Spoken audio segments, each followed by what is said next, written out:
पूरा देश से एक दिन पहले आजाद हो गई रहले। एक नाम है बागी बलिया। तो आओ मास्टर तनी मूड मिजाज बना के तो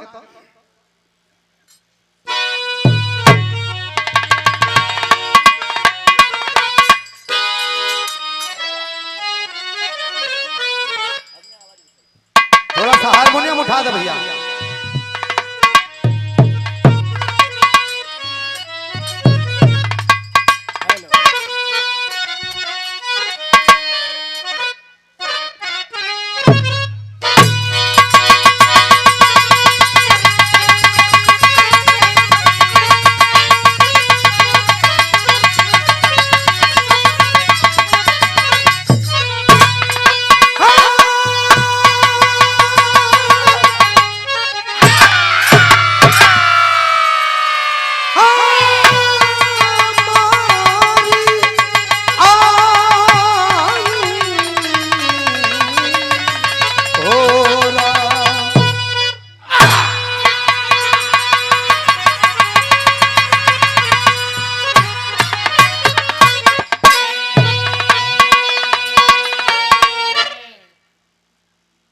यह मेरा देश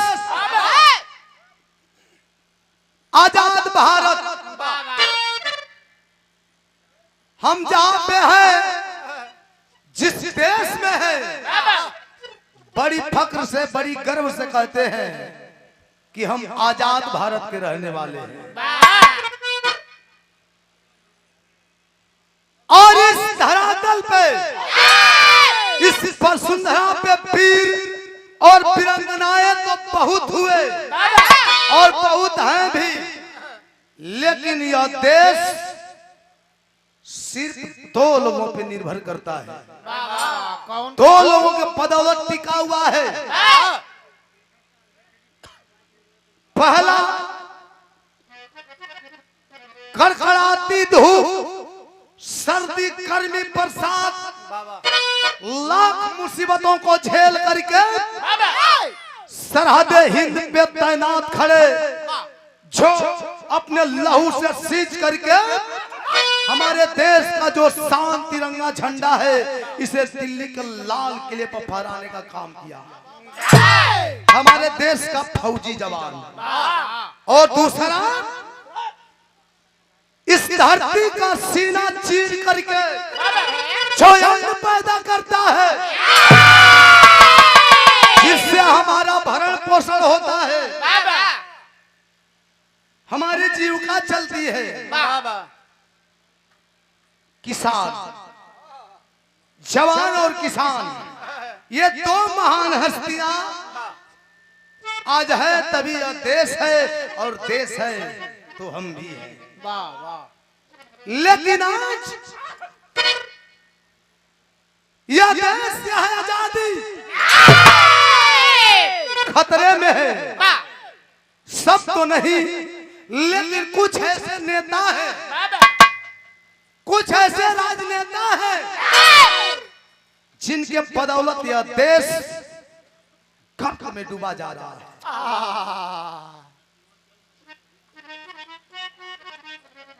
यह धरती भी आ भरती है ऐसे लोगों का भार उठाने में। यह धरती भी थरथरा जाती है, जिनके चलते यह देश खाई में, गर्त में जा रहा है। एक नेता रहलन जब नारा धलन, जय जवान जय किसान, ओई में जोड़ दहवा जय विज्ञान। नारा तो बहुत खूबसूरत दिए, लेकिन जब से ही नारा लागू भई उसी समय से सरकारी कर्मचारियों का पेंशन बंद हो गया।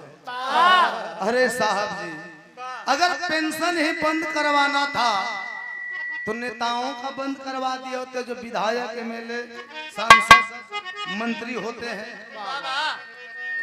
जो जनता को बरगलाने की काम करते हैं, जो सरहद हिंद पे अपना लहू बहाता है, खून पसीना बहाता है, उनके लिए कुछ नहीं है। जब नौकरी का करियर रहा 30-35 साल 40 साल से घट के 4 साल पर सीधा आ गए। इतनी बड़ी कृपा है तभी तो हमारा देश आज गर्त में जा रहा है। लेकिन हमारे देश के जवान दुश्मनों से इशारा करते हैं। हमारे हृदय सम्राट युवा कवि अखिलेश कवि जी भूमिका के 4 पंक्तियों में संकेत करते हैं। कैसे ला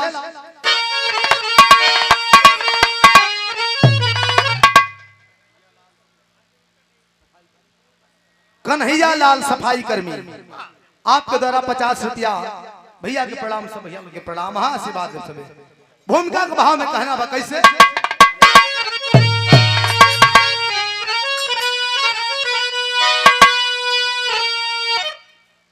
तो हम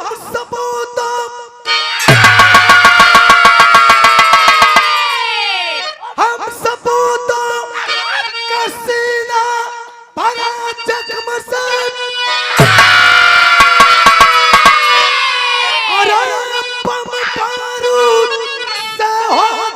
पहचान है। अरे हम पसीने के बदले लहू को बहाते। अरे जब खुले आंख तो दिखता हिंदुस्तान है। पर पड़ोसी न माने बगावत करे।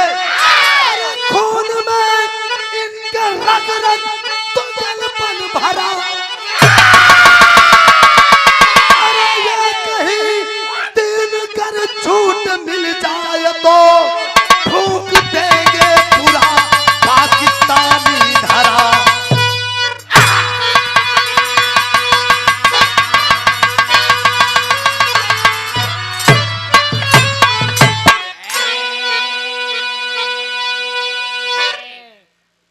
हमारे देश का जवान एक फौजी कहता है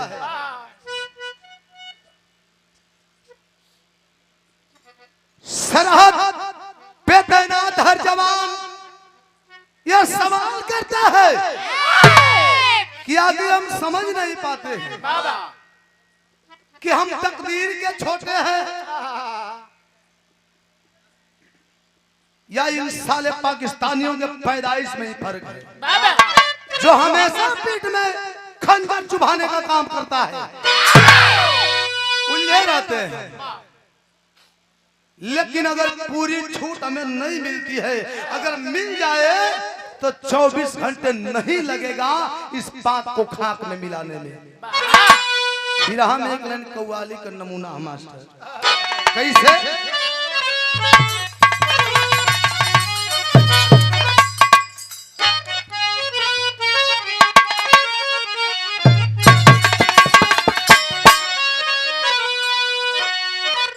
किसी शराबी को शराब पीने की दावत मिली। साथियों के बीच बैठा है, मीठा मीठा हल्का हल्का सुरूर है साकी, पैक चल रहा है चारों तरफ, काल्पनिक पैक लगा लो। लेकिन कहता है क्या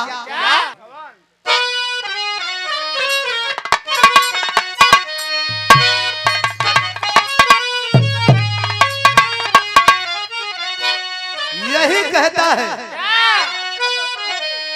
कि आज पीने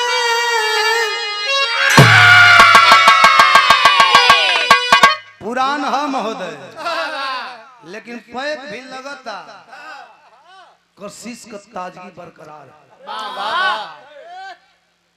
ये पैक हल्का है, ये वो पैक ना है जो ऐसे कर दे, टाइट करे वाला पैक। कैसे कि आज पीने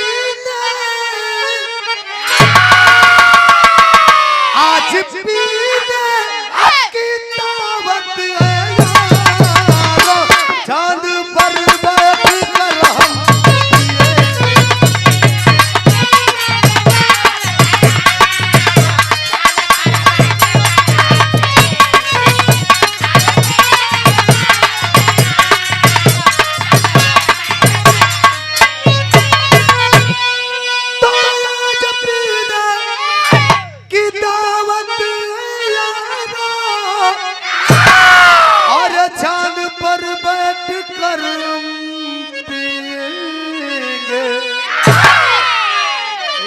और कहता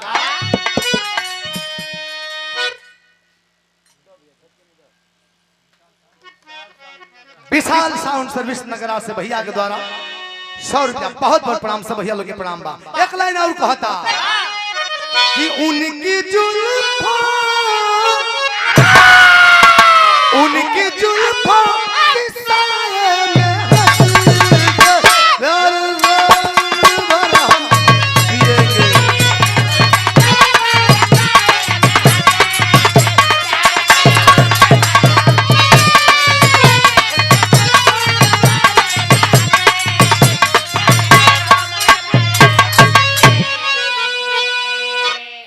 लेकिन बहादुरों की ओर से कायरों के लिए संकेत है क्या?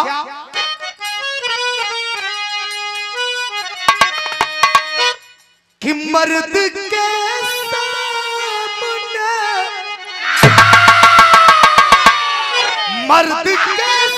सामने ना कमर में कभी मौका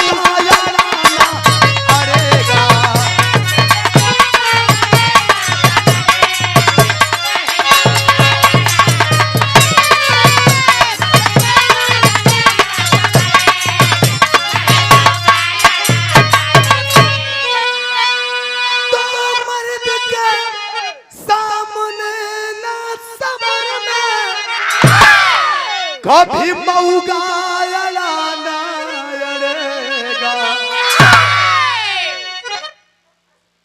मार के को बात तो अब पानीदारन खाती का कि जिसने पानी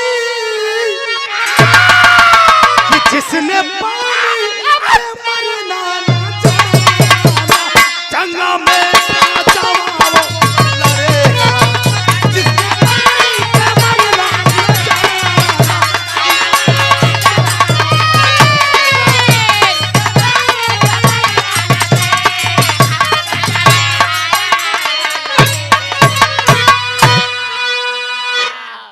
हमें से कहानी का शुरुआत कहल जाला इतिहास साक्षी है।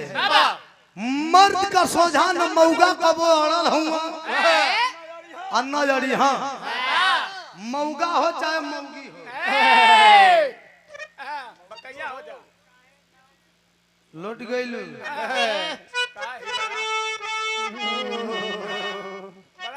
मुखिया था तो ललावा को जे मन जा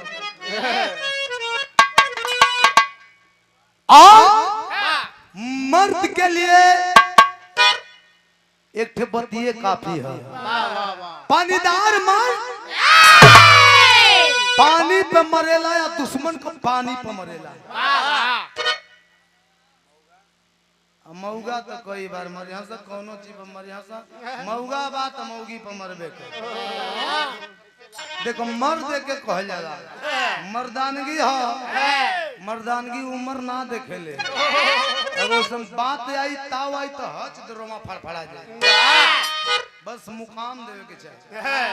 50 रुपया बहुत बहुत भले वही पैया हो जाए बाकी हटी नहीं टूटी चाहे ना बाकी चुभला के जियान वह मर्द है हिम्मत खुदा मर्दते। कहानी आगे बढ़ल जौहरी भाव से कैसे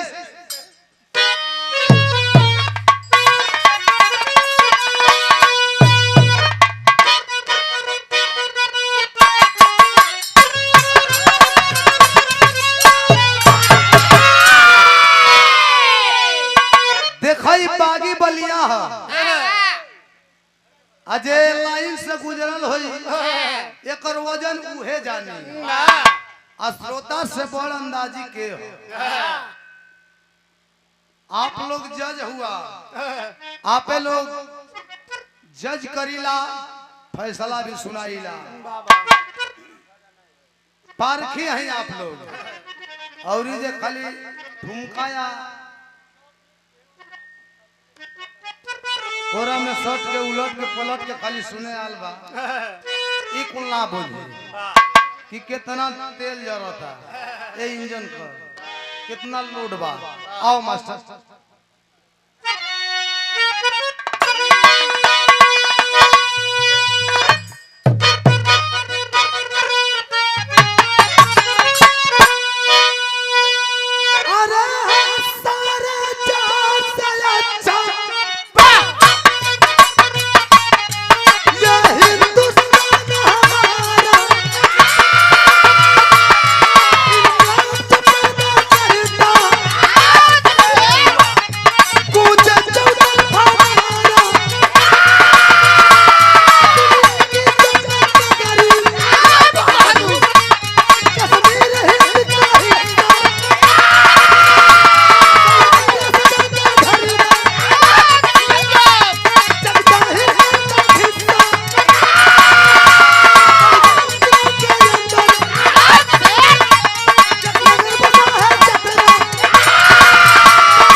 आवे ले तो मारे वाला गिनती ना गिने कि हम कितना मारत हैं। और एक बात तू लोग जान लो, सार हा तो का करी हा बहादुर सार है कब का अब एकरा में कौन बनावटी बा, तार तारीफे तो करत है। ज्यादा ज्यादा वो करत हूं के कर लेवे दा करा इनका 13 गो बहन है सुन। ए भैया ये हिंदुस्तान है, जिस हिंदुस्तान की खूबसूरती क्या कहा जाए। एक तरफ मां पतित पावनी गंगा की अविचल धारा है और दूसरी तरफ हमारी पहाड़ी वादियां झरने सौंदर्य सजाते हुए, और एक तरफ पूरे देश का मान सम्मान बढ़ाने वाला जो हमेशा हमारे लाल किला पे लहराता फहराता हुआ यह तिरंगा। जिस देश की इतनी खूबसूरती हो, जिस देश में ऐसा ऐसा दिव्य चमत्कार हो, उस देश का क्या कहना है। इसीलिए तो कहा गया India is the golden world. इसीलिए भारत सोने की चिड़िया है। अच्छा मतलब तो कहने के समझ में आओ ना इंडिया माने आदमी आदमी इंडिया माने भारत। अच्छा माने ना होला इंडिया अंग्रेजी नाम है, भारत हिंदी। बस ठीक, इज माने है। अच्छा हम नहीं मने औरत हो बड़ा पढ़ ले गोल्डन माने हैं गोल्ड माने गोल्ड मने लवंडा बा अरे बुरबकवा सोना। अच्छा अब बर्ड माने बर्ड बयल चिड़िया। भारत सोने की चिड़िया है। ए भैया यही जम्मू कश्मीर में बड़गाम जिला में एक नगर बसा है छतरा। छतरा के रहने वाले बाबू सुखबीर सिंह, पत्नी तारा देवी, एक थे बिटिया है आरती नाम है। वहां का माहौल मुस्लिमों का आतंक चरम सीमा पे था। एक तरफ आतंक से परेशानी, एक तरफ आतंक का खतरा और दूसरी तरफ गरीबी सताए जा रही थी। एक दिन सुखबीर सिंह का दुल्हन तारा देवी अपने सैया से कहली कि चली न भोले बाबा का मंदिरवा पर चल जाओ, इनका नामे भोला ना सुनले ही भोला है यो। जे मन से लगन से श्रद्धा भाव से कुछो मांगेला तो दे देला। ऐसे इनके भोलेनाथ कहल गई है। अब कब खुश होके कौन वरदान के दे दे कौनो ठीक ना, अंतरराष्ट्रीय देवता तनी चली न चल जाओ। सुखबीर सिंह बात मान के लिया के पहुंचला भोले बाबा के मंदिर में। जाके भोले बाबा के दरबार में पूरा परिवार बा। दरबार में जाके भगवान भोलेनाथ से तारा देवी मन्नत मांगती। बिरहा में एक लाइन तर्ज बा, कौन तर्ज बा? हारमोनियम उठी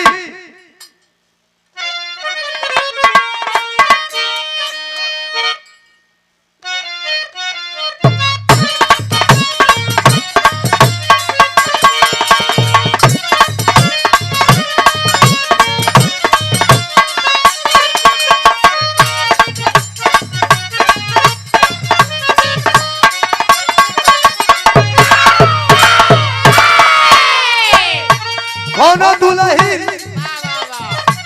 अपने ससुराल से लौट के नैहर में आई। जब नैहर में आई तो वो घर की बेटी हो गई, अपने भौजाई के ननद हो गई। बड़ी कष्ट बा, कैसन कष्ट बा, अंदरूनी कष्ट बा। भौजाई कहती है कि काहे घर भर तक कुल भरले बा, कोनो चीज का कमी नहीं के निमने घर भर बा। काहे एकदम नर्वस बाड़ो, कहली कि धन दौलत के कमी ना है, सैया के प्यारों में कमी ना है, लेकिन कबो कबो प्यार के मूड ना आवेला तो बड़ी तकलीफ हो जाले। काहे कहत या का कहे नंदी,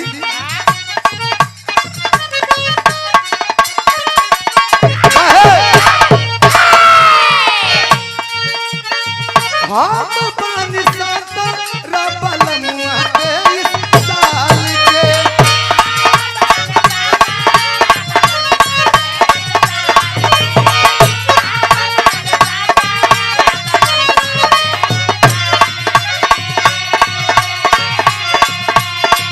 भौजी रे चिलकिया राखी खाता में डाल के।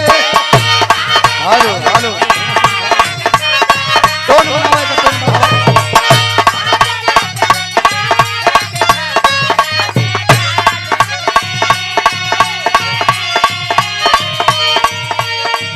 केतना हाय नीमन तासु तई बेनु करी, केतना हाय नीमन तासु तई बेनु करी, आता ना फराक बाऊ मैया में हमरी राह दुखई बेनु करी।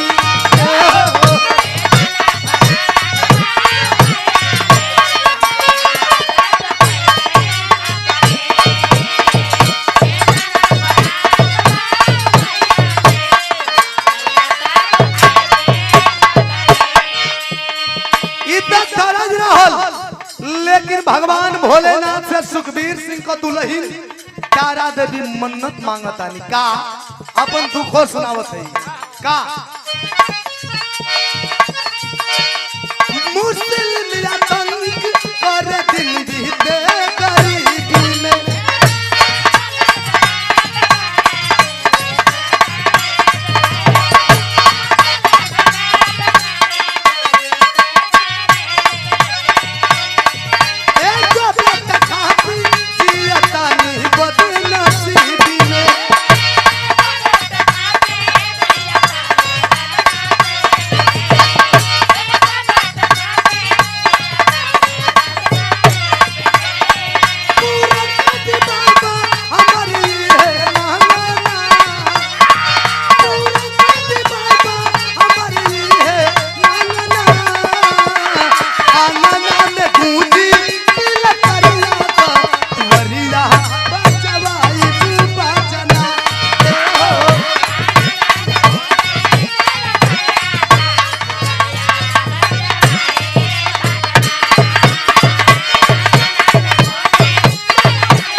बतावत है एक तरफ मुसलमान लोग का आतंक, दूसरी तरफ गरीबी। घर में एक बेटी हो, केहू तेरे दिन बीतता, लेकिन हे भोले बाबा एक थे मन में श्रद्धा आस लेके आल बानी, कुल ठीक हो, लेकिन एक थे बेटा बिना हमार जीवन अधूरा बा, ई परिवार अधूरा बा। जैसे कुल देले बानी इहो एक थे हमार मनोकामना पूरा कर देती। तब बीतल कुछ महीना तब भारी भइल पौआ, की हाल विधाता गोद में चूड़ावा बेटौआ।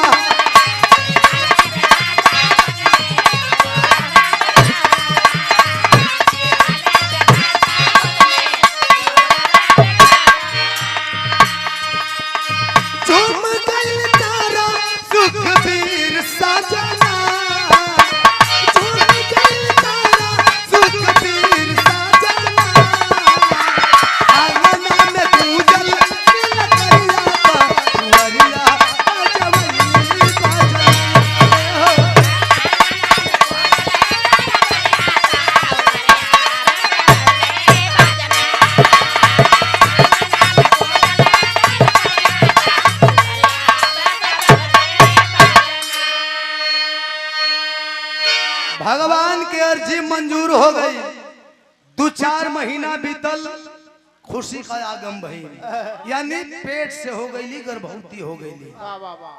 समय अनुसार डिलीवरी भी हो गई।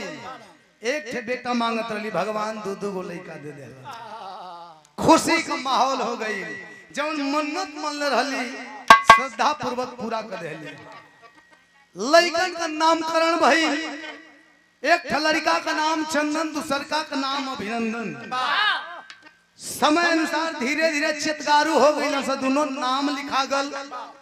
पढ़े आवे जाए लगना सब, पढ़े दोनों जात सब, लेकिन दोनों को सोच में, मिजाज में, मूड में काफी अंतर बा। कैसा अंतर है? तर्ज बदल गई।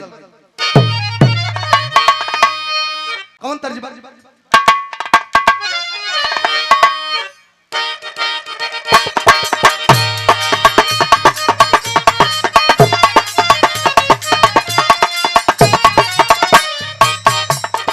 साउथ फिल्म स्त्री 2 का गाना है। भोजपुरी के बहुत सुंदर कलाकार पवन सिंह जी अपने मुखार बिंदु से बहुत खूबसूरती से गौले बाबा। आशिक अपने मासूका को रहन देता। कैसे? झूठी खाई थी कसम जो निभाई नहीं, झूठी खाई थी कसम जो निभाई नहीं, काटी रात मैंने खेतों में तू आई नहीं, काटी रात मैंने खेतों में तू आई नहीं, झूठी खाई थी कसम जो निभाई नहीं।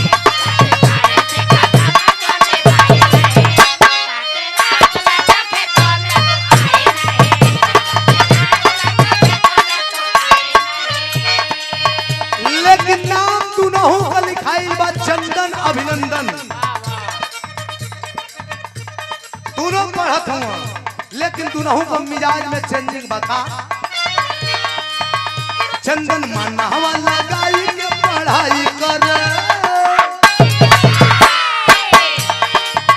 चंदन माना वाला गाई के पढ़ाई कर, चंदन माना वाला गाई के पढ़ाई कर। नहीं पढ़े अभिनंदन का लड़ाई कर, नहीं पढ़े अभिनंदन का।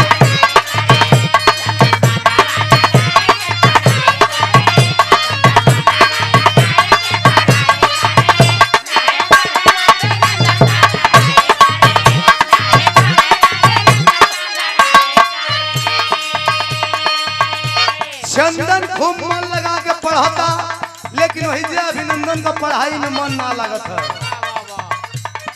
उम्र कम है, लेकिन ख्वाब बहुत ज्यादा ऊंचा हो। ख्वाब बड़ी बड़ सजौले हता। ख्वाब बहुत बड़ा है। कैसे? रुपया कमाई खूब सोचला ख्वाब में, केहू से न डरे के बारे ख्वाब में, केहू से न डरे के बारे।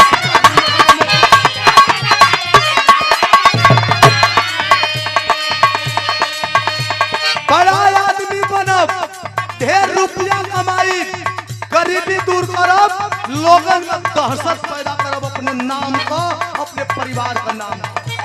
चाहे हमके कुछ करे के होके, कौनो रास्ता से गुजरे के होके, लेकिन हमके बड़ा आदमी बने के बाद बात का पता लगल है तारा देवी के।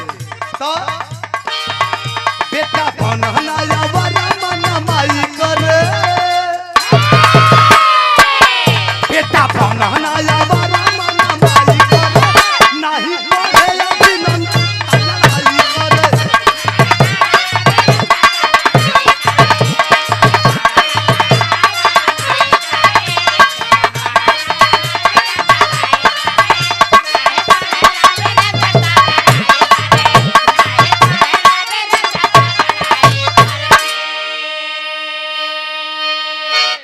बड़ आदमी बने का ख्वाब है।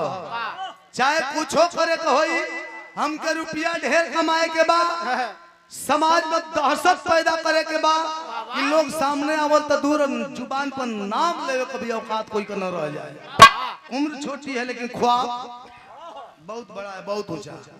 माई के पता लगल मैं समझाओ थी कि बेटा वाला गर्दी ना करे के, हमन गरीबी में पलल बढ़ल नहीं जा।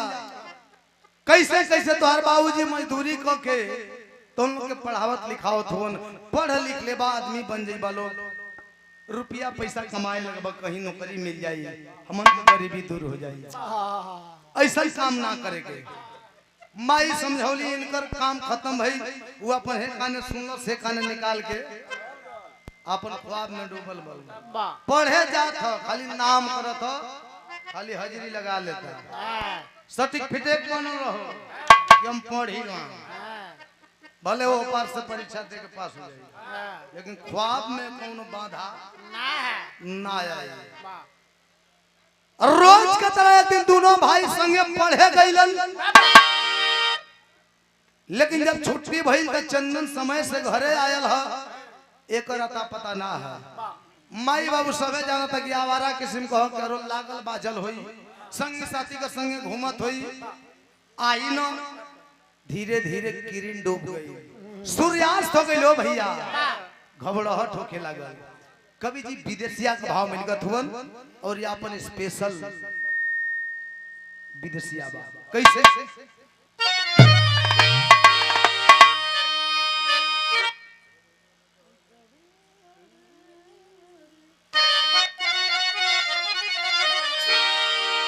कवि जी लिखत हुवन,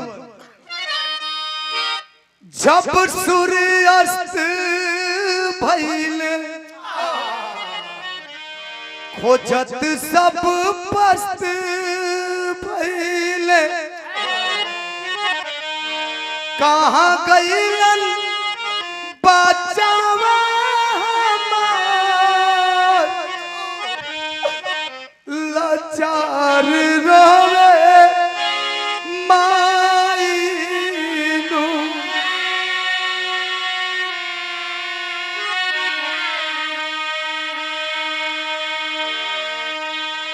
सूर्यास्त हो गई, देर रात हो गई, लड़का ना आयल अभिनंदन कहाँ गई, कुछ हो तो ना गल हमरे बचवा के, यही तेरे दाई दुश्मन बनल बड़न। माई बाबू भाई बहन सब परेशान बा। माई का हालत का है, कबो घरावा में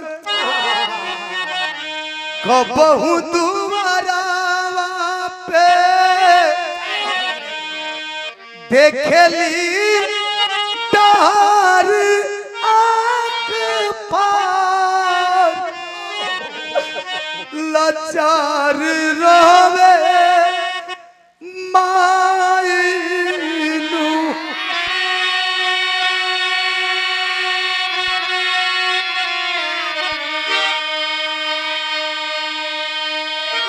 कहल जाला जहाँ सुई नया माले तहाँ लोग फार्म आवेला।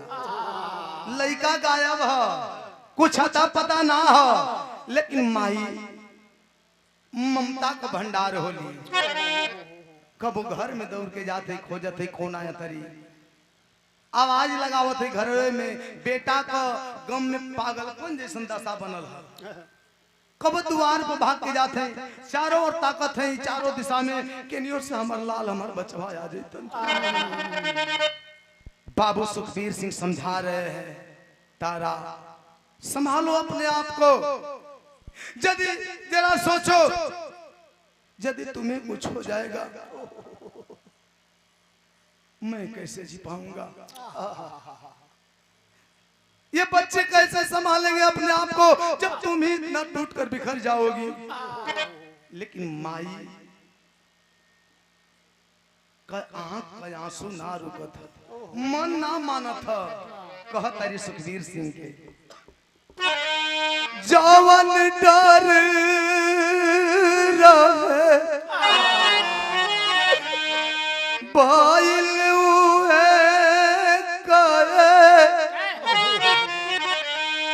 लागे दूसू मनवा दिया मार, लाचार रोवे मायनू।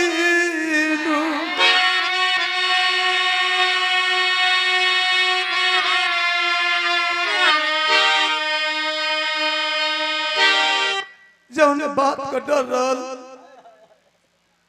लागत हुए हो गई।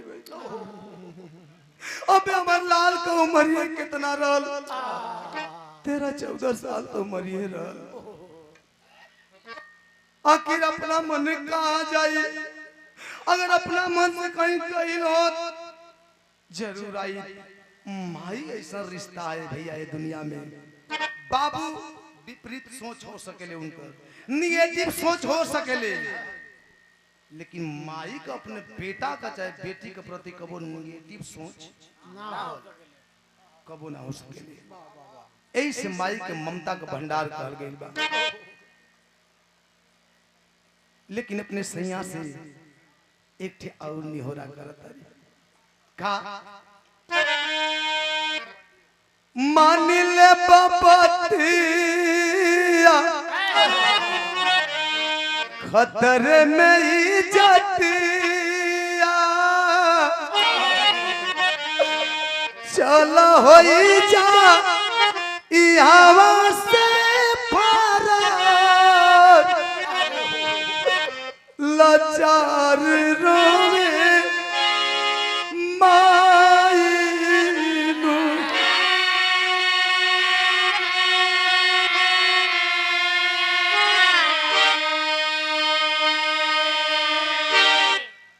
बेटा तो हाथ से निकल गई, घर में एक बिटिया बाबा। और इंसान का जिंदगी में सबसे अनमोल रत्न होला, अनमोल खजाना होला तो कर इज्जत आबरू होले। बेटा हाथ से निकल गई, अब हमरे इज्जत पे भी खतरा। घर में थे बिटिया, ई घर द्वार को मोह माया नत कर। गाटा नफा नहीं के देखे के यहाँ के जितना संपत्ति बा बेच के यहाँ से कहीं और चल जाओ। ये दुनिया बहुत बड़ दुनिया बा, कहीं भी गुजारा कर ले जाइए।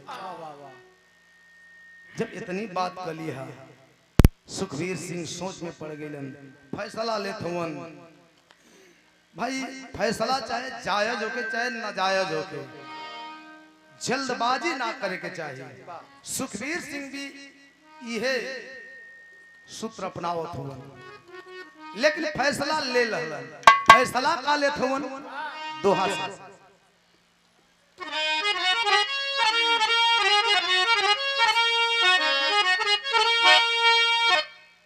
सुखबीर सिंह कश्मीर छोड़ के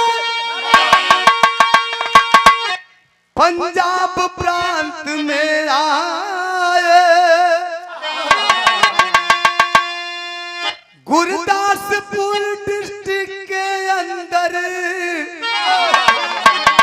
बटाला में शरण तब पाए।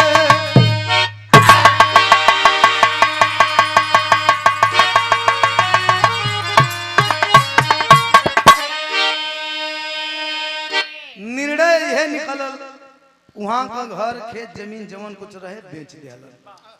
बेच के पूरा परिवार के साथे पंजाब के गुरदासपुर बटाला में आ गए। गुरदासपुर के बटाला में आकर के जीवन यापन होने लगा। जवन भयल तवन तो भयल, कहल जाला मुअला का याद दिल से बिसर जाले, हेरैला का याद मरते दम तक ना बिसरे। लेकिन सब कुछ झेलते हुए बेटा जो चंदन है यहाँ पर भी पढ़ाई कर रहा है, मन लगा के, मन में लाखों अरमान सजाए हुए हैं। पढ़ाई लिखाई में काफी मन लगता, लेकिन बाबूजी कहलन कि बेटा घर परिवार के हालात देखते बड़ा, स्थिति कितना नाजुक बा, बतावे के बाना, छुपल बाना। पढ़ाई करल के साथे साथे कोनो नौकरी का भी तलाश करा, जौना से कि जीविका भी चल सके, परिवार का भी भरण पोषण हो सके, तो हर पढ़ाई भी हो सके। बेटवा चंदन समझावता कि बाबूजी चिंता मत करिए, मैं भी समझ रहा हूं, लेकिन जितना कष्ट उठाते हम लोग आए हैं, बस थोड़ा सा, थोड़े दिन का और मोहल्लत दे दीजिए। हमारी कोशिश होगी कि इस परिवार का सारा दुख धीरे धीरे खत्म हो जाएगा। सोचा था कहा था कि सोचा था नहीं कि हम पढ़ लिख के डॉक्टर बन जाती ए अपना बगले में गाँव जवार में क्लिनिक खोल लेती डॉक्टरी खोल लेती लोगन का भी भलाई हुई हमने का परिवार का जीविका भी चली बाबूजी हम ही तो भरत हो लेकिन माई सुन लिया कले का कले बेटा डॉक्टर बने के ठीक बा दुनिया का हर बेटा ख्वाब सजावेला पढ़ला लिखला के बाद कि हम डॉक्टर बनब इंजीनियर बनब जज बनब कलेक्टर बनब इ तोर ख्वाब हो सकेला तोरे बाबूजी का हामी हो सकेले लेकिन हमार हामी नहीं थे हमार मन में कुछ अलगे ख्वाब बा कौन ख्वाब माई बतावा जरूर कोशिश करब कि तोहरे ख्वाब पे हम खरा उतरी तोरे उम्मीद पे खरा उतरी तो माई बतावत है ए जब भोजपुरी के एकदम हीर का तर्ज लगल कौन तर्ज है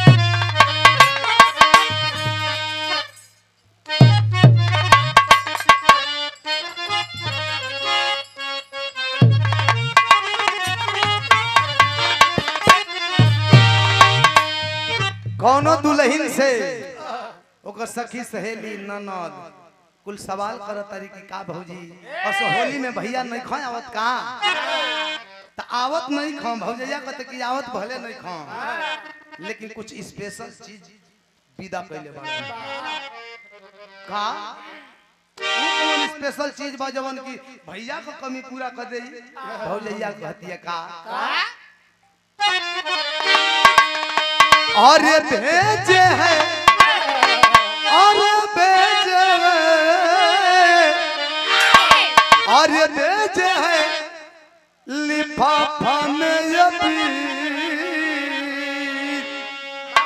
हो बलमुआ फौजी बॉर्डर पे बारन काश्मीर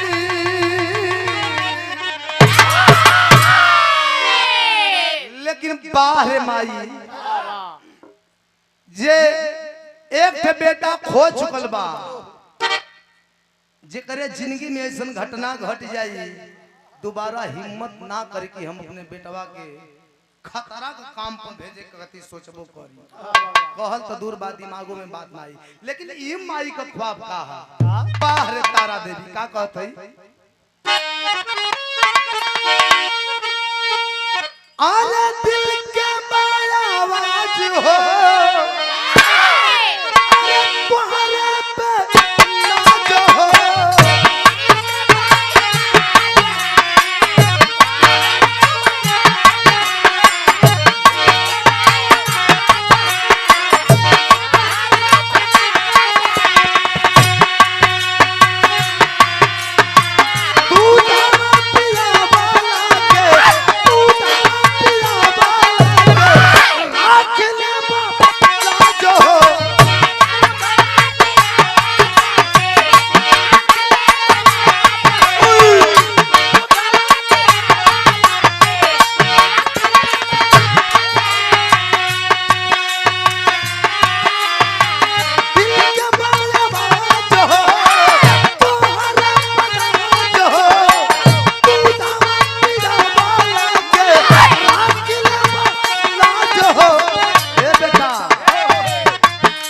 जज इंजीनियर कलेक्टर ना बनावल चाहिए का बनावल चाहिए अरे फौजी बन के अरे फौजी बन के फौजी बन के फौजी बन के फौजी बन के कैदी तूफान ले सुगंधवा लड़ी हाथ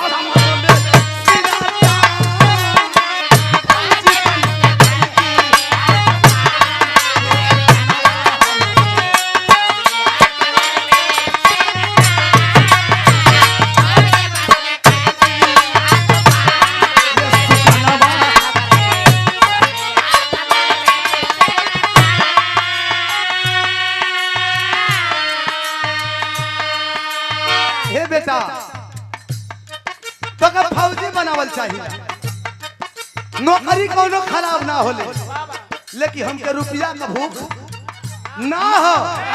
एक बात तो के मोटे में बता दें, कुल काम करबे वो ठीक हो, पूजा पाठ करबे, राम के पूजबे, भगवान के पूजबे, इहो जन्म तर जाए, अगलो जन्म तर सकेला। लेकिन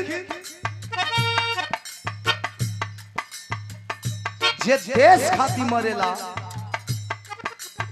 ओकर एक ना 7 पुष्ट तर जाला। तारा देवी कहत है कोनो माई से ही माई तो अलग नहीं के, लेकिन अरे तारा के तू हुआ बेटा,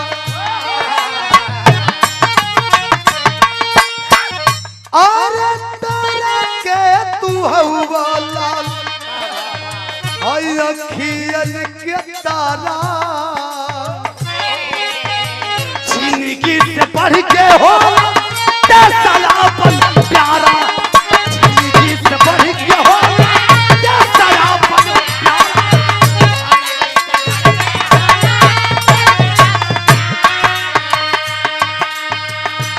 राम का भक्ति करबा, भगवान के पूजबा, अगला जन्म कर जाई।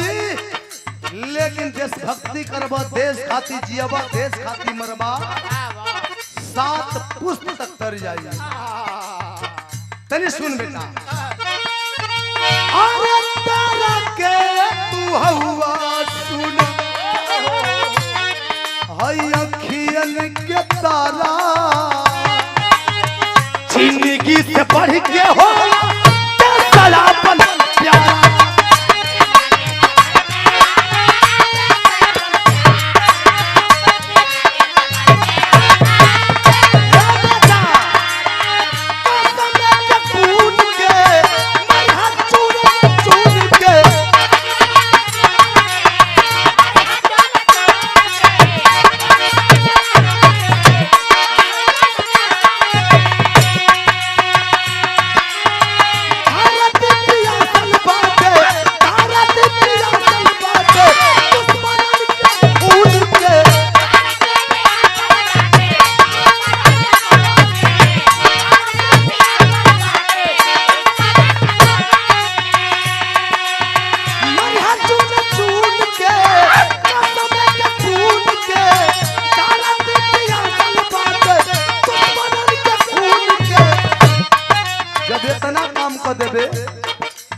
फौजी बन जाइबे, 5 गो आतंकवादियन के मार देबे, तो मन में दिल में जो धधकत ज्वाला बा एक ठंडई मिल जाई, ये बुझ जाई।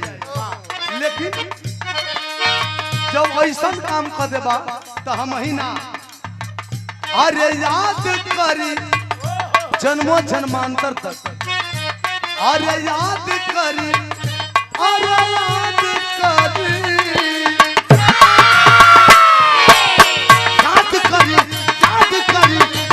करी, पूरा हिंदुस्तान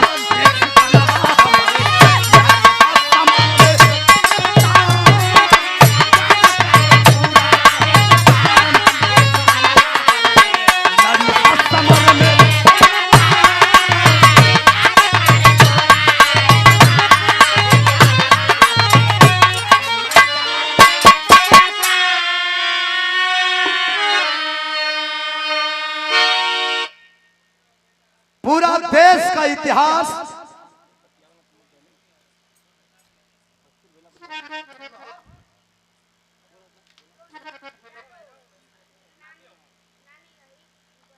टोनी यादव बबुआ के नानी करते रही भाई, स्वर्गीय माताजी बबुआ के नानी लागत रही। 100 रुपया बेटा के आशीर्वाद बस सब भैया लोग के प्रणाम बा। ए भैया माई कहली कि हम ही ना, पूरा देश और आने वाली हर पीढ़ी और इस देश का पूरा इतिहास तुम्हारा जय जयगान करेगा, गुणगान करेगा। अगर देश के लिए कुछ करना होगा तो करो। जिंदगी जीने के लिए कई साल जरूरी नहीं है, कुछ ही पल में कुछ ऐसा कर जाओ कि इतिहास तुम्हारा नाम लेने के लिए मजबूर पड़ जाए। ए भैया, जब माई एक ठे औरत होके इतना जोश भर दहली तो चंदन बेटवा तो मर्दे का जन्म पौले बा। अब एक सोच बदल गई। कवि जी तेरी शैली में लिखता हूँ कैसे।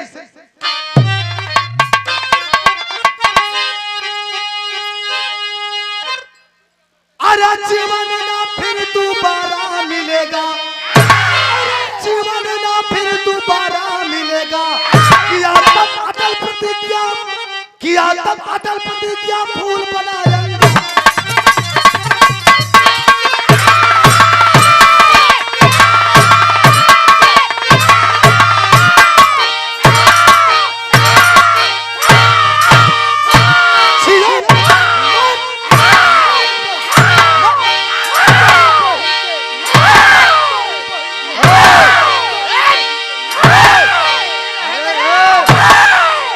सार की फारी देव मारब तो अरबो चलो अरे अरे बड़ा ठेवल गाड़ी देता हो। ए भैया मन में ठान लिया कि माँ का ख्वाब मर गया जी के हमें पूरा करना है। कभी लिखते हैं कि माना माँ की बात है, अरे माना माँ की बात है, दिल में ले जज्बात है, जिगर में उमंग रंग ढंग लिए साथ है। माई को बात मान ले हलस। अब फौजी बने का ख्वाब सजावे लगल, मेहनत करे लगल। तब अरे प्रतिज्ञा प्रचंड किया, अरे प्रतिज्ञा प्रचंड लिया। गर्मी छाई ठंड में, ताड़ धूप पास किया बदन मापदंड में। पूरा एकदम फिजिकल टाइट करे लगल। गयल खुली भर्ती निकलल, लाइन लगौलस।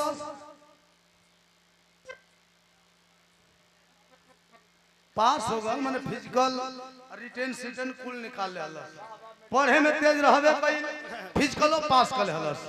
तब भर्ती निकाल ले हलस। तब भर्ती हुआ फौज में, अरे भर्ती हुआ फौज में, हुआ दिलेर मौज में।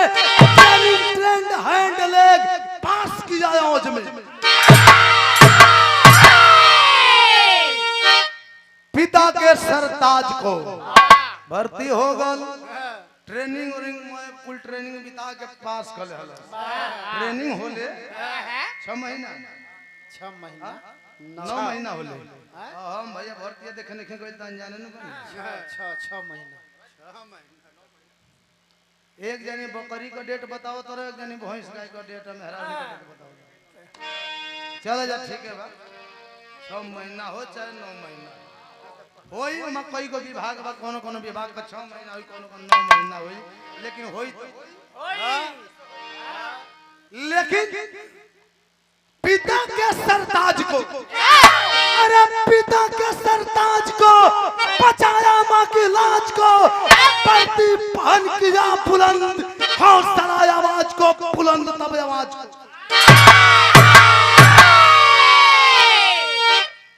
भर्ती हो गल। ट्रेनिंग बिता के, ट्रेनिंग जब पूरा हो जाले तो कुछ छुट्टी मिले ले। फौजी घरे आवेला, वही तरह घरे आया है चंदन फौजी। घर आया है, परिवार खुशी से झूमता। माई लीलार चुमतरी बाबू छाती से लगावत हूँ। माई का तो जवन उम्मीद रहे वो खरा उतर गल। माई का खुशी का माप तोल नहीं, कितना खुश है। फूल और मन में लागे उनका पूरा हो गई। ए भैया वही ट्रेनिंग वाली छुट्टी में बहनिया जौन आरती बा ओकर बियाह तय कैलस। बियाह तय कर देहलस बढ़िया घर भर देख के। ओकरे बाद जौन ट्रेनिंग वाली छुट्टी धीरे धीरे धीरे खत्म होके के कगार पर धीरे धीरे आवत आवत तू छुट्टी खत्म हो गई। और जब खत्म हो गई तब पहली बार ड्यूटी ज्वाइन करे चलल हा, तब बाबूजी का आशीर्वाद लेहलस, माई का आशीर्वाद ले पहुंचल हा। बहनिया आरती का थाल ले बिया। माई का आंख में आंसू छलछलायल है। बेटा खतरा का काम पर जाता, लेकिन देश खातिर जाता। अपने आप के संभालत है, बाकी आंसू ना संभलत है। काहे कि बेटा खतरा के काम पे जाता।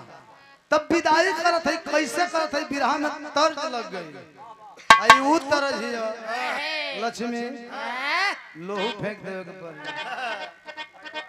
लहू फेंकावे वाली गीत है सर मां शोकर सिंह सहायता ना करी ई बिरहा का हीर है सर। अभिषेक यादव भैया के द्वारा सादर 100 रुपया बहुत बहुत प्रणाम। कैसे मास्टर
विदाई करत है कैसे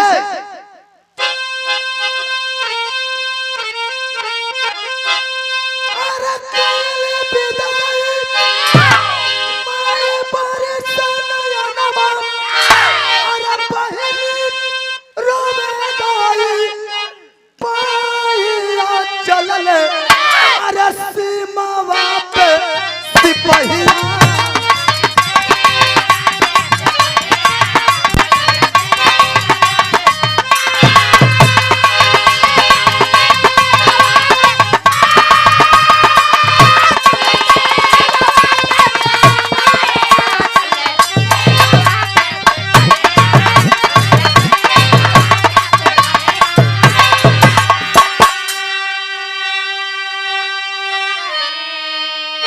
पहुंच गल ड्यूटी ज्वाइन करे।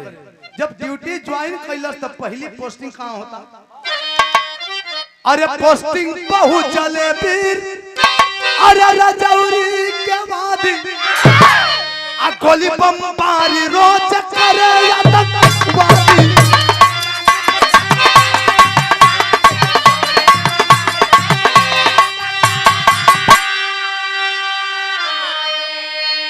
रजौरी में ओकर पोस्टिंग भाई ड्यूटी करत है भैया। ड्यूटी करत 2-4 महीना 6 महीना 8 महीना पूरा जब भाई तो ओकर मन में दिन प्रतिदिन आतंकवादियों के दुश्मन के प्रति कुछ न कुछ उमंग भरी सोच दिल में आवता। एक दिन ड्यूटी देत हो आ खड़ा हो यह सोचता का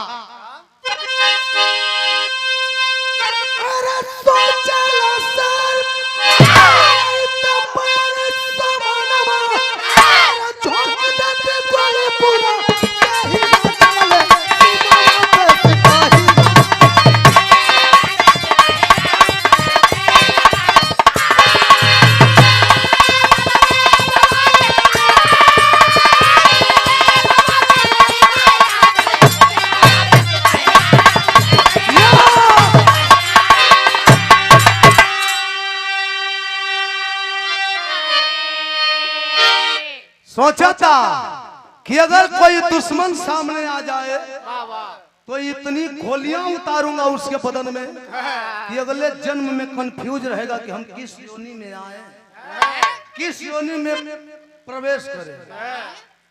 ए भैया पूरे जोश उमंग के साथ ड्यूटी पे तैनात खड़ा है, लेकिन एक रोज पता चला है कि पहाड़ी वादियों में कुछ आतंकवादी घात लगाए हुए छुपे बैठे हैं। आदेश हुआ कि चलो दिखा दो कि एक हिंदुस्तानी फौजी का पावर क्या होता है। जब जवान चलना है अपन टोली सजा के आतंकवादियों से मुकाबला करे खातिर हमरे बिरहा का आखिरी गीत कौन गीत?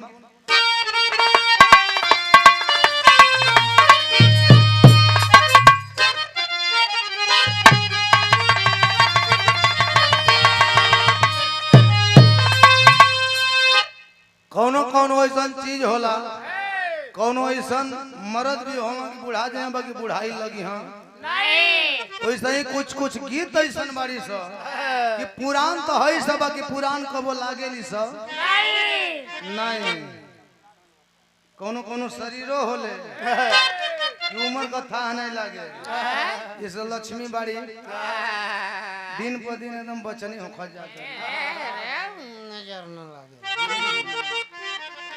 नजर ना लगे चलो लागे जैसे तो नहन को नजर लग सके। लागी तो झाड़ू दे लेकिन ये गीत देखा पुरान है लेकिन एक कशिश आज भी ताजा है।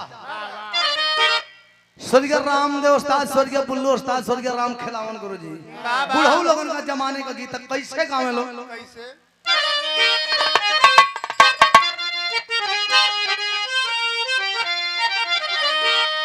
कि मोर पिछुआरावा ए हरिलाल बाबा मजोरा में आवा नारे काहे हुआ बबाइन से फोन करत हूँ हैं लेकिन हरिलाल बाबा का जमाने का ये गीत था अच्छा अच्छा एकर मरम जानत हूँ बढ़िया से यही गीत के गावत इलाहाबाद चल जाए इलाहाबाद से आ जाए बिचवा में का करल गंगोत्री नहावा ए भैया कैसे गावे लो कि मोर पिछुआरावा एक चिचल गोड़ोहिया महाराजा वारे मोर पिछुआरावा एक चिचल गोड़ोहिया महाराजा वा कि महाराजा वारे अब फूलवा फूलाला कुछ ना महाराजा वारे कई गो मलाई नहीं सर एक लाइन आउ कि फूलवा लोढ़ाना गईली अरे आदित का बहनिया महाराजा वारे अब फूलवा गोरू भूर ही जाए महाराजा वारे कैसा के कहत हुआ हो लक्ष्मी को मरद के वो अलवा इस सारो लगे ना सांढो लगे ना ओ ए भैया लेकिन एक लाइन और गावे उस्ताद लोग का अरे झपकी दुआरिया पे अरे बरतिया महाराजा वाले कि महाराजा वाले छिनरो पति सरहिया महाराजा वाले छिनरो पति सरहिया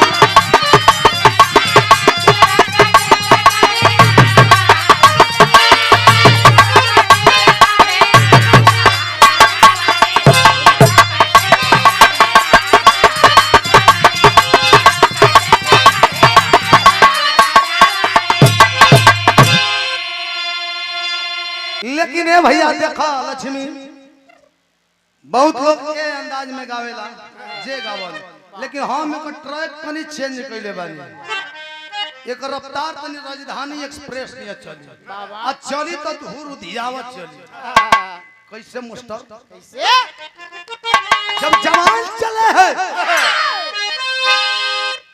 जब अपन कुल सलाहा गन गोली बंदूक लेकर चलना है टोली सजा के आतंकवादियों का सामना करे तो कवि जी के लिखे को पड़ल पार हमारे हृदय सम्राट अखिलेश कवि जी कोई जवाब नहीं है मुझ के आइए थोड़ा सा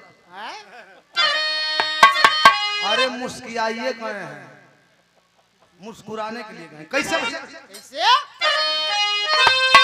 कि कुचल इनकलाबी नारा कुचल इनकलाबी नारा अरे बंद भाई टोली आई फौजी लड़के आई फौजी लड़के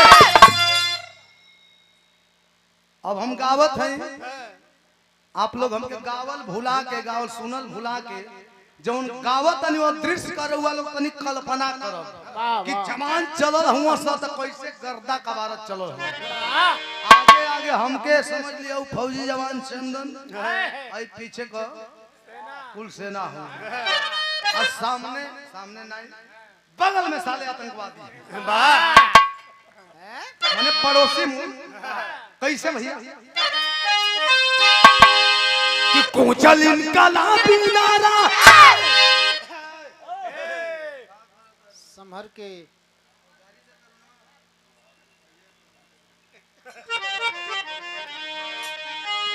अरे कुचल इनकलाबी नारा, अरे सज गई टोली है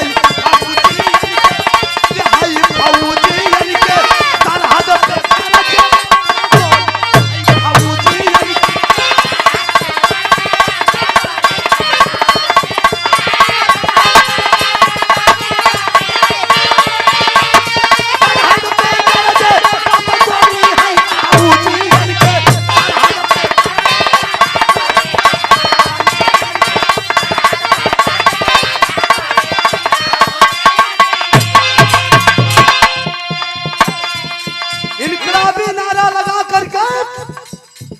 चले हैं जवान आतंकवादियों से मुकाबला करने के लिए। अब जाकर पोजीशन लेते हैं अपने अपने जगह पे। कैसे? अरे यही घुटना के बल पे वीर अरे लिहल पोजीशन पचतन के मारल गईले पूरा भइल निशान।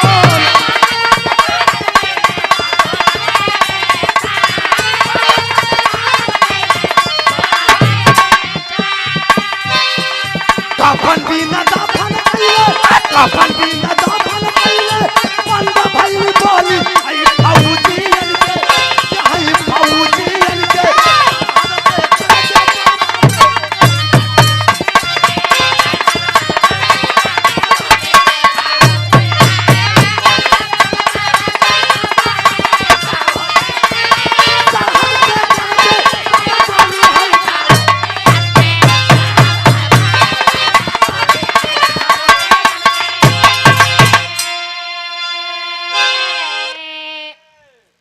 मुठभेड़ हुआ जोश और खरोश के साथ हमारे जवान लड़ाई किए। अंजाम क्या दिए? 5 आतंकवादियों को मौत की नींद सुला दिए। अब हनी का दिल में खुशी का नगाड़ा बजता। हमारे देश का फौजियन का लड़ाई जब खत्म हो गई, जवान अपने अपने पोजीशन पे अपने अपने जगह पे फिर से ड्यूटी पे तैनात हो गए। ए भैया जब लड़ाई खत्म हो गई, 5 गो आतंकवादी मारल गए। आम बात ना है, कुल फौजी जोश में हुआ, उमंग में हुआ, लेकिन चंदन फौजी का लगे जोश उमंग हो। ऊ का कहता दुश्मनन से इशारा करता का कभी जी पहपट का भाव लिखत हो।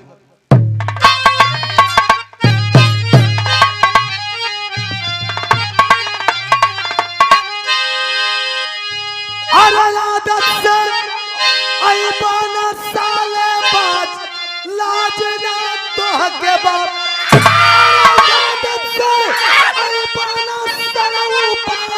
लाज ना तो के बाप कबाल लागल तो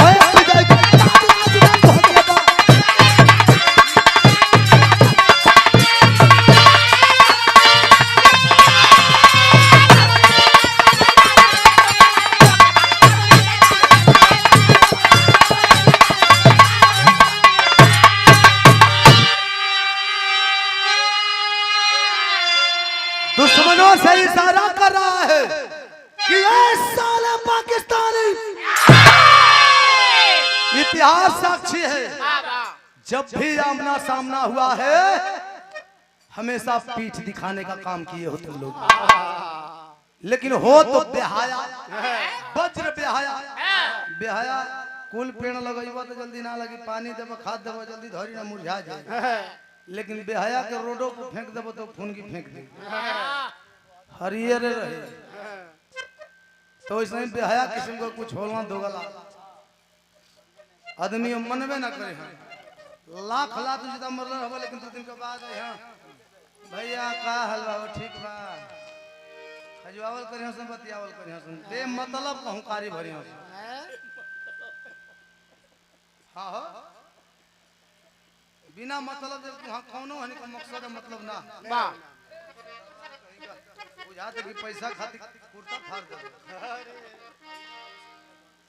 अभिषेक यादव भैया के द्वारा सादर 100 रुपया। बहुत बहुत प्रणाम सब भैया लोग के प्रणाम। हाँ अब कैसे खजवान से अपना बहन से पूछ लिया। एक बार हो गई कि हम खजूहर के बीमारी है जानत नहीं घर में को परिचय हो गया। ए भैया याद दिलाते हैं हमारे फौजी जवान कि जरा याद कर लो। अरे सन 65-71 की, अरे सन 65-71 और 99 में करगिल हारे हो, 7 न बिहार चीन अमेरिका, अरे कैलाश मारे मारे हो। याद कर लो सन 65 और 71 और सन 99 की लड़ाई। भाग के खड़े हुए थे, पीठ दिखा के भगे थे। जब कोई चारा नहीं चला तो मदद मांगने के लिए चाइना और अमेरिका के पास गए। तो भैया वो थुथुकार मार मार साले ये बड़का तो गला हम जब हिंदुस्तान को खा के हिंदुस्तान का ना भैया से हम नहीं का भैया से मार मार मार मार मार खा के बके दे हम। तब कवि जी लिखत हो फौजी कुल का कहत हूं। अरे चकरा बल पे कइले रहल अंदाज लाज ना धोखे बा लगा न पई ताकत के लाज ना धोखे बा।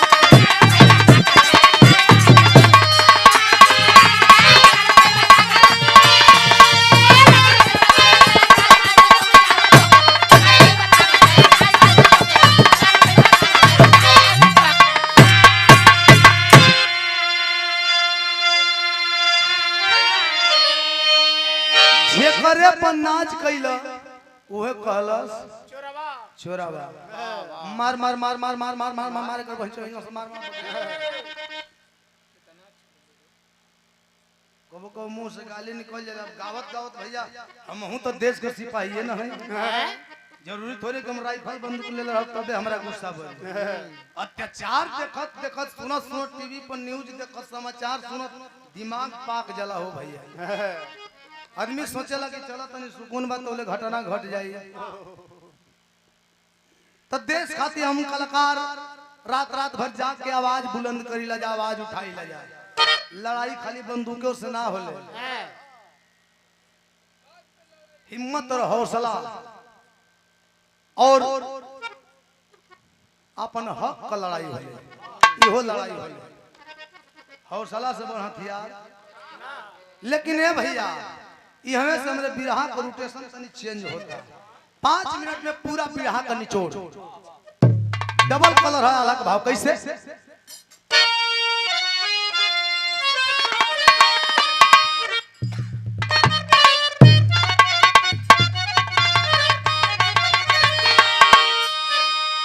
अरे दुनिया गवाले बड़ा है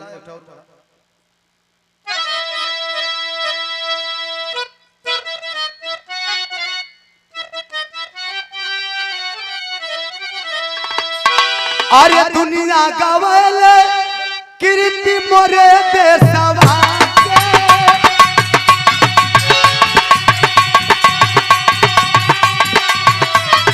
सोने का चिड़ैया सबसे महान।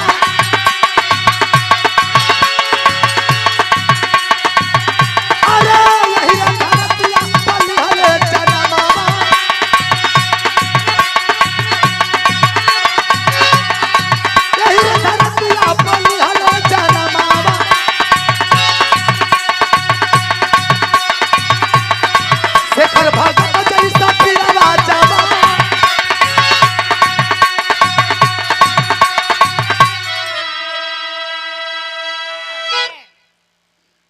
हिंदुस्तान को लोग सोने की चिड़िया कहते हैं क्योंकि इस धरातल पर एक से एक वीर पैदा हुए। चंद्रशेखर आजाद, वीर भगत सिंह, सुभाष चंद्र बोस, वीर शिवाजी, राणा प्रताप, सरदार वल्लभ भाई पटेल, झांसी की रानी, तमाम वीर और वीरांगना इस धरातल पर पैदा हुए और अपने प्राणों की आहुति दे करके तो हमें इतनी बड़ी आजादी दिलाए। लेकिन अरे बॉर्डर से छूट लई के चंदन फौजिया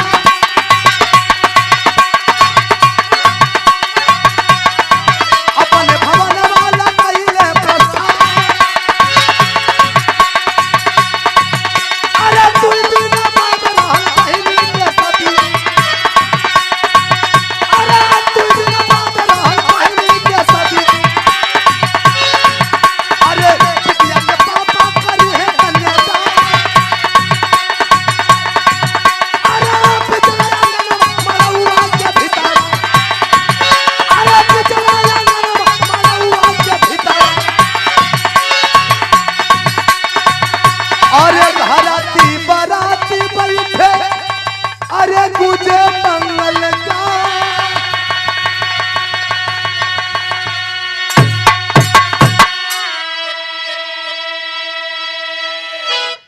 लड़ाई जब समाप्त हुई 2 दिन बाद उसके घर पे उसकी बहन की शादी थी। ए भैया पहले से अर्जी लगा दिया था, अर्जी मंजूर हो गई थी। बॉर्डर से छुट्टी लेकर के घर आया है। शादी के दिन बारात सज धज के आकर के दरवाजे पे द्वार पूजा लगा देती है। घराती बराती के लोग मारो में बैठल बा।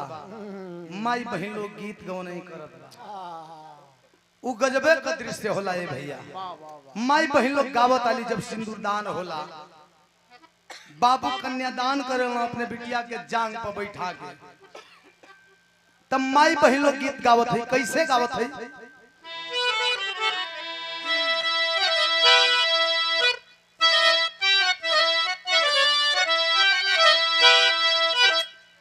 अरे माड़ावा में बैठेली कवन बेटी तमारावा सुहावन लागे हो।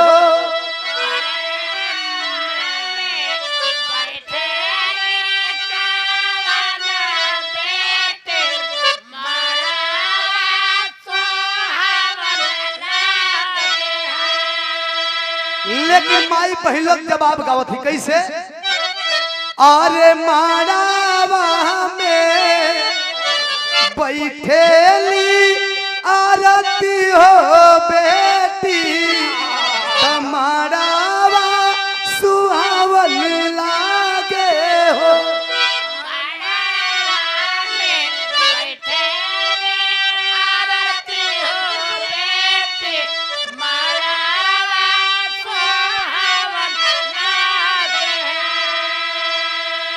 मारो का गीत गावतिया घराती बराती के लोग बैठल बा। लेकिन जब बिटिया का सिंदूर दान होखे लगल तब माई बहन का गीत भैया ऐसा हो जाला। हम तो सुनले बानी सामने से बैठ के करेजा बिहर जाला। जवन माई अपने 9 महीना गर्भ में रख के औलाद पैदा करेले, आज वो औलाद अनजान घर में जा रहल बिया। वहाँ का लोग कैसन हुई, लोगन का व्यवहार कैसन हुई, यह कुल सोच के साथ लोगन का कलेजा दिल द्रवित हो जाला। लेकिन जब बिटिया का मांग भराता, सिंदूर दान होता, तब माई बहन लोग गावत है। कैसे?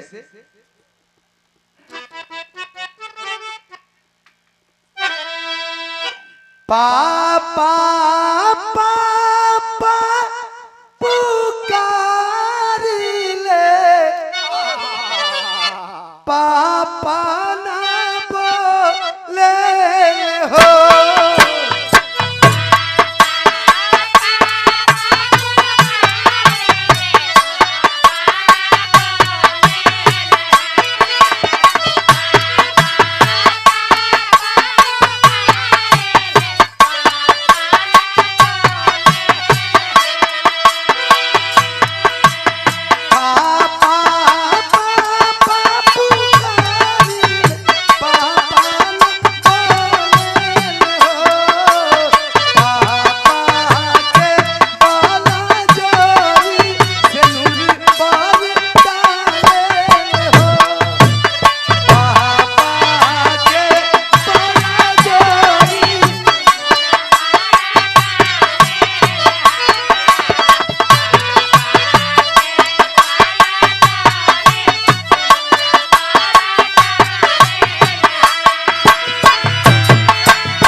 गीत के साथ सिंदूरदान हो गई।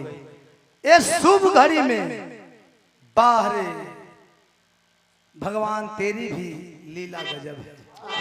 शुभ घड़ी बा, खुशी का माहौल बा, बिटिया दुल्हन बन गई आरती।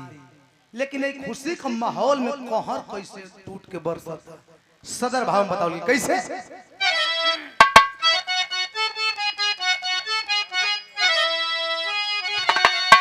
अरे ले आतंकी मारे घेरी घेरी गोली, अरे भागी भागी लोग बचावे अपन जान, अरे खुशी वाला दिन में मत मचाई गोली, अरे मारी पहले गोली दूल्हा के बेईमान।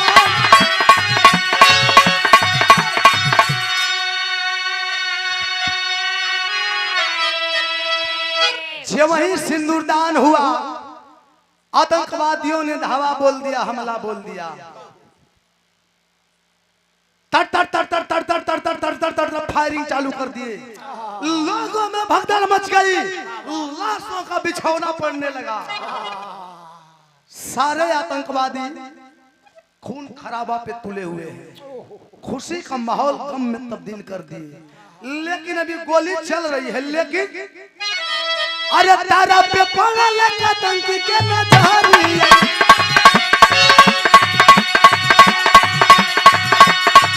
अरे फिर के माथाई का भाई भगवान,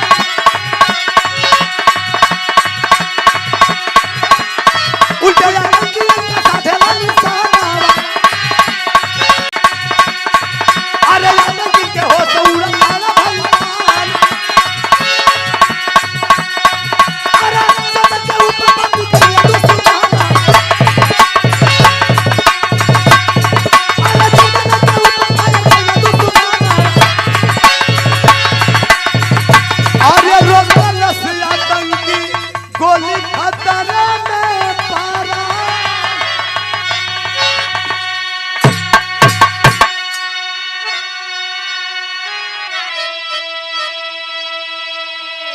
सारे आतंकवादी फायरिंग कर रहे हैं, लाशों पे लाश बिछाते जा रहे हैं। लेकिन उन्हीं आतंकवादियों में से एक आतंकी की नजर सुखबीर सिंह की पत्नी तारा देवी पे पड़ती है। जब नजर पड़ी, उसका रुख बदल गया, अवाक हो गया, मूड चेंज हो गया, माइंड चेंज हो गया। सोच रहा है कि हे भगवान, ये मैं क्या देख रहा हूं, क्यों अचंभित है, क्यों अवाक है, कुछ तो लगाव होगा। माइंड चेंज हुआ और जो पोजीशन घराती और बाराती पे था, उसका मूड जब चेंज हुआ तो निशाना अपने ही साथियों पे लगा बैठा। अपने साथियों को आतंकवादियों पे ही फायरिंग करता खत्म कर जरूरी है। भैया आतंकी में सोचत हो फायरिंग होता, तब तक एक आतंकवादी निशाना साफ करके गोली चलाता है और चंदन सामने खड़ा है। चंदन फौजी, वह गोली ठीक सीने के सामने जा रही है, लेकिन वह आतंकवादी दौड़ करके चंदन के सामने आया और अपने सीने पे गोली को रोक लिया। गोली लगते ही धराशायी हो गया, लहूलुहान हो गया, धरती पे गिर गया। जब धरती पे गिरा तो बाहर चंदन फौजी उसी आतंकवादी का हथियार लेकर के उसके सीने पे भिड़ा दिया और जो ही ट्राइगर दबाना चाहते हैं, बाबू सुखबीर सिंह चिल्ला पड़े, रुक जा बेटा, रुक जा, गोली मत चलाना। चिल्लाते हुए दौड़ करके आकर के कलाई पकड़ लिए चंदन फौजी का। बेटा गोली मत चलाना। क्यों पिताजी, यह आतंकवादी है, ये साले इतना खून खराबा किए, तब पर भी आप कह रहे हैं कि छोड़ दो, ये कतई नहीं हो सकता। सुखबीर सिंह समझाओ था कि बेटा मैं नहीं रोकता तुझे, लेकिन मैं अपनी आंखों से देखा कि आतंकवादी तो आया आतंकियों के साथ, लेकिन एक इसका निशाना आतंकवादियों पे ही फायरिंग करना चालू कर दिया। और जिसे तुम मारना चाहते हो, जिस आतंकवादी को, आज इसी आतंकवादी की देन है कि तुम जीवित खड़ा हो मेरे सामने, वरना इसके जगह पे तुम लेटे होते। जिंदगी और मौत के बीच तुम सोए होते। दूरवेश से तारा देवी, चंदन फौजी कमाई, चिल्लाते दौलत है, मार बेटा मार, कतई मत छोड़ना, इसने मेरी बिटिया का सुहाग उजाड़ा है। सुखबीर सिंह समझा रहे हैं कि तारा सुन तो लो, मेरी बात सुनो, इस आतंकवादी की भावना को समझो।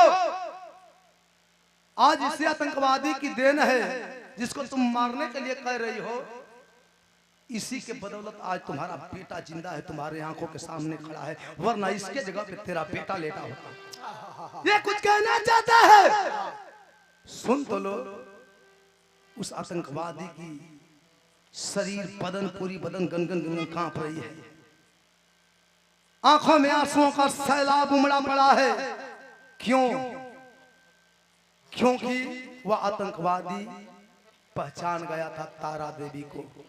वह आतंकवादी कोई और नहीं था, वही अभिनंदन जो 14 वर्ष की उम्र में घर से फरार हुआ था। ठीक 8 साल बाद वापस लौटा है। तो 14 वर्ष का उम्र न बच्चे में आवेले न ढेर सयाने में।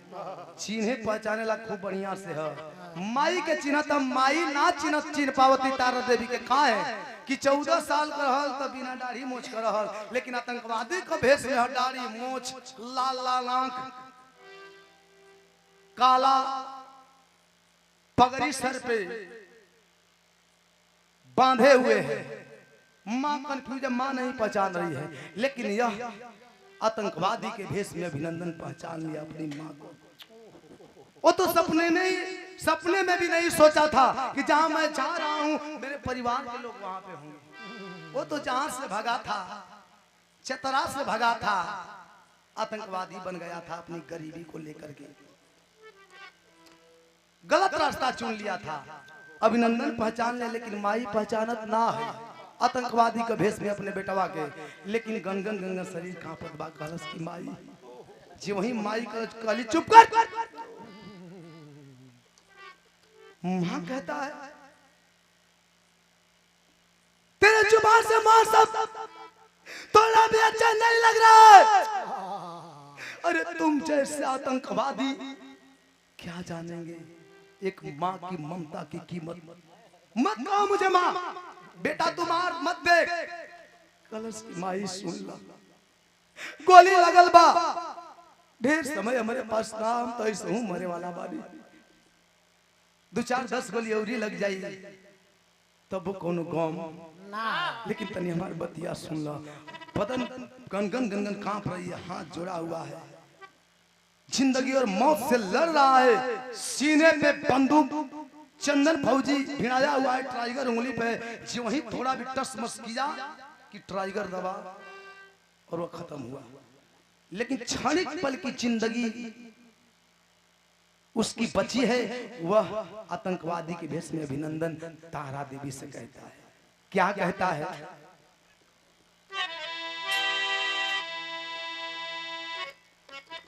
गौर करिएगा, बेटा सामने पड़ा है, मां पहचान नहीं पा रही है।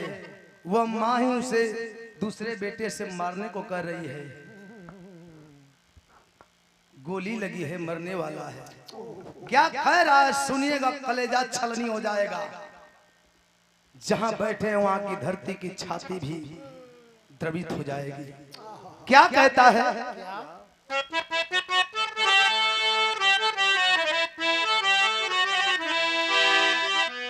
कि मारे मारे को तारू और माना नहीं को माई हूँ। मारे मारे करट लगेले बड़ू भाई ने, लेकिन तनी सुन ला, बहुत कम समय बा।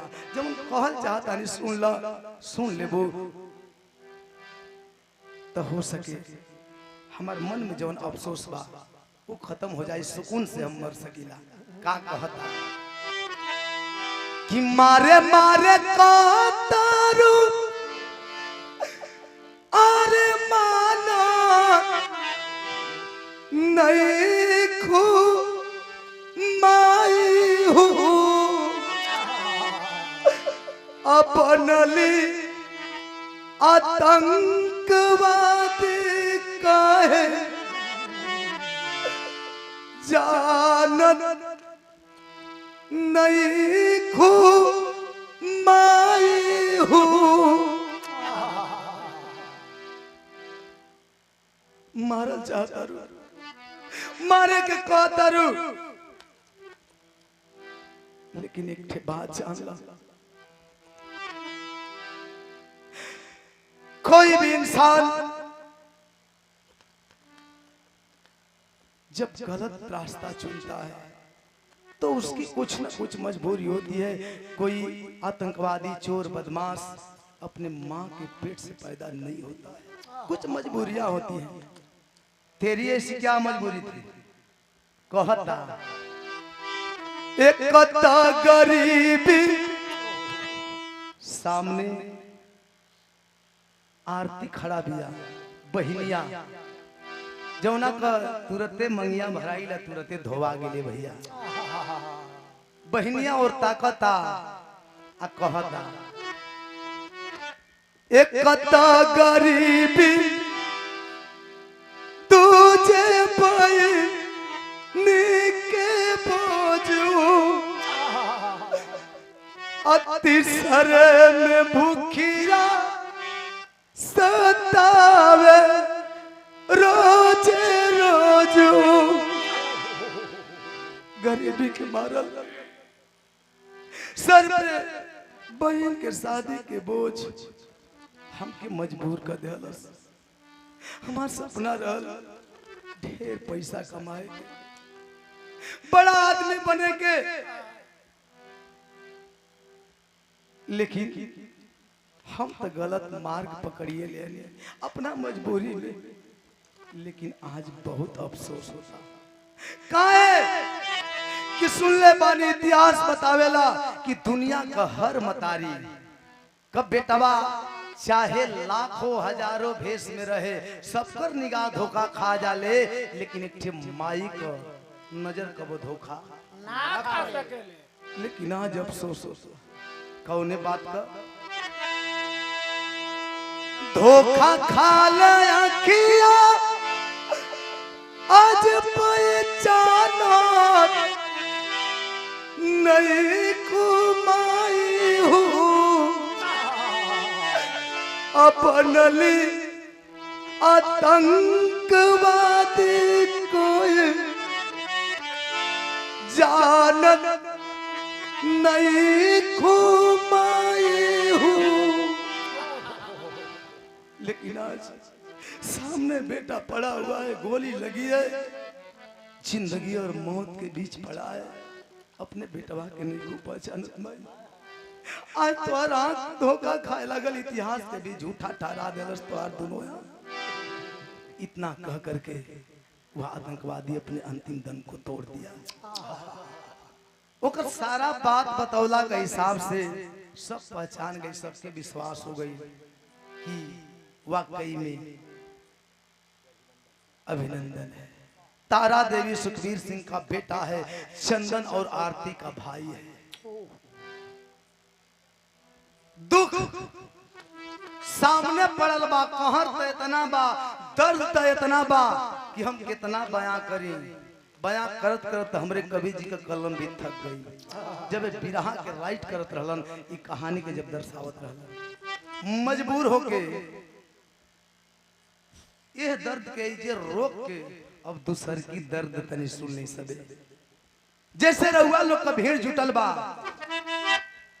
वो आंगन में भी भीड़ लगल बा, आंगन से लेके द्वार तक भीड़ जुटल बा। जे जिंदा हाल लाशों पड़ल बा, और वही भीड़ के बीच में लाशन का ढेर में आरती बिटिया खड़ी बा, रोवत हो। जब पजरे आई, बगल में माई है, बाबू हुवन, चंदन भैया हवन और एक भाई की लाश सामने पड़ी हुई है। वह बेटी वह बहन रो रही है और रो करके क्या कहती है, जरा सोचिएगा। सोचने पे आप भी मजबूर हो जाएंगे कि एक स्त्री के लिए, एक नारी के लिए उसके जिंदगी में इससे बड़ा दुख और दर्द कुछ नहीं हो सकता। क्या कहती है आखिरी बात,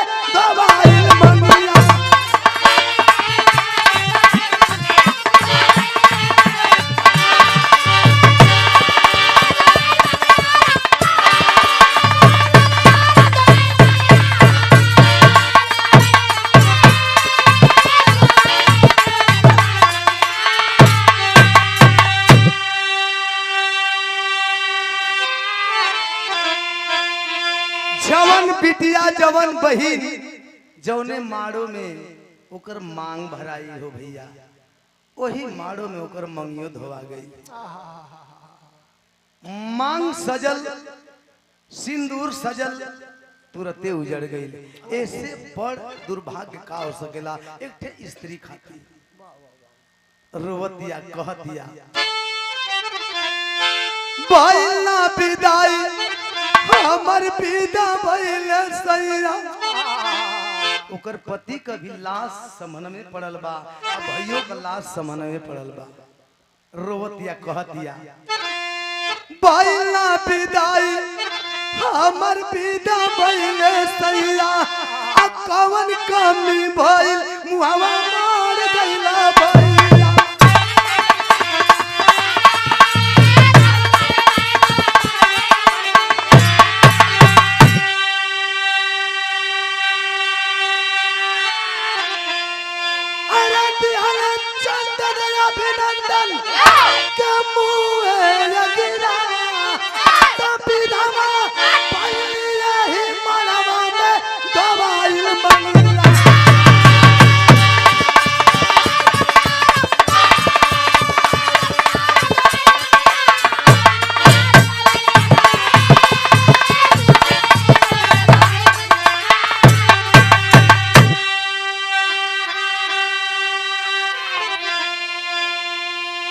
एक तरफ पति की लाश, दूसरे तरफ भाई की लाश पड़ी है।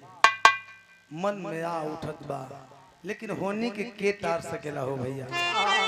एक तरफ उस बिटिया के सुहाग,